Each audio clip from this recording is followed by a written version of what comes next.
ભારત માતા કી જય।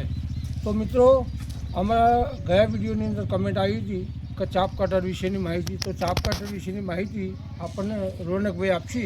તો રોનકભાઈ પાસેથી આપણે ચાપ કટર વિશેની માહિતી મેળવીએ। હા, તો રોનકભાઈ, આ જેટલા એચપીનું છે આની અંદર સબસિડી કઈ રીતે ડેરી આપે છે એ વિશેની માહિતી અમારા દર્શકોને આપશો? આ 3 એચપીનું ચાપ કટર છે। આમાં ડેરી સબસિડી, ડેરી પેલા ચાપ કટર 1 એચપી 2 એચપી 3 એચપી આપે છે। એના અંદર સબસિડી 30 થી 40% હોય છે, જે એનું પ્રાઇસ હોય એના કરતા, બરોબર। અને મહત્તમ 15,000 રૂપિયા આજુબાજુ એની સબસિડી મળે છે। હા, તો એના માટે જે આપણે દૂધસાગર ડેરીના ગ્રાહકો હોય એમને શું પ્રોસેસ કરવી પડે? હવે એમાં એવું હોય છે કે હવે પહેલા તમારે દૂધસાગર ડેરીના ગ્રાહક આપણી ગામની મંડળીના અંદર તમારે દૂધ ભરાવતા હોવા જોઈએ એવું સભ્ય તરીકે। પછી બીજું 1 એચપી 2 એચપી 3 એચપી લેવું હોય તો તમારે 1 એચપી ના અંદર કે આટલા લીટર દૂધ ને આટલા દુધાળા પશુઓ હાજરમાં હોવા જોવે। હવે 3 એચપી નું લેવું હોય તો તમારે ઓછામાં ઓછો 10 થી 12 દુધાળા પશુઓ અને એનું જે લીટરમાં જે દૂધનો જથ્થો થતો હોય એટલો તમારો વર્ષનો થાય તો ડેરી તમને સબસિડી અંગત ચાપ કટર આપે છે।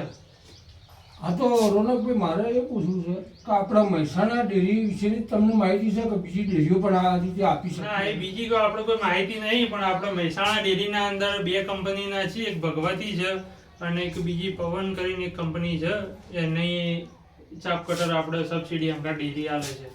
તો રોનકભાઈ, મારે બીજું એક પૂછવું હતું તમને, આ ચાપ કટર લેવા માટેનો જે ફોર્મ ભરવાની પદ્ધતિઓ કઈ રીતે હોય છે? ડેરીમાં હોય છે કે કઈ જગ્યાએ ભરવાના હોય છે?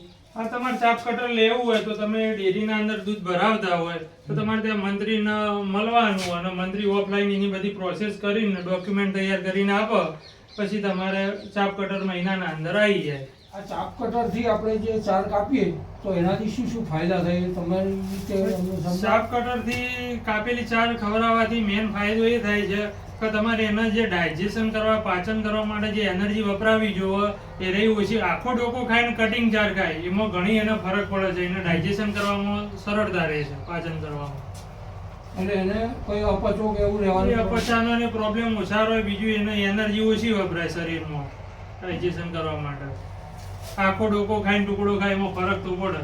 અને મિક્સમાં પણ? અને મિક્સમાં અમે ટુકડા કર્યા છે, તમારે સાયલેજ ને લીલી ચાર, હુસલું ને ઘાસ ને બધું કટિંગ કરીને તમારે ખવડાવવું હોય તો મિક્સ કરીને તમે ખવડાવીએ શકો।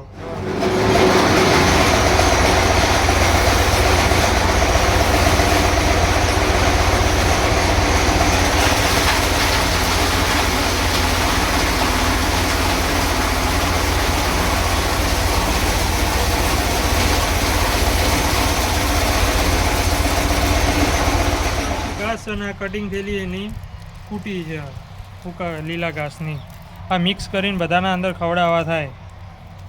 તો પશુપાલક મિત્રો, આ હતી અમારી ચાપ કટર વિશેની માહિતી જે ડેરીના કર્મચારી રોનકભાઈ પટેલે આપી। તો આ માહિતી તમને કેવી લાગી એ અમને જણાવજો, અને અમારી માહિતી જો તમને ગમી હોય તો એને લાઈક કરી અને શેર કરો।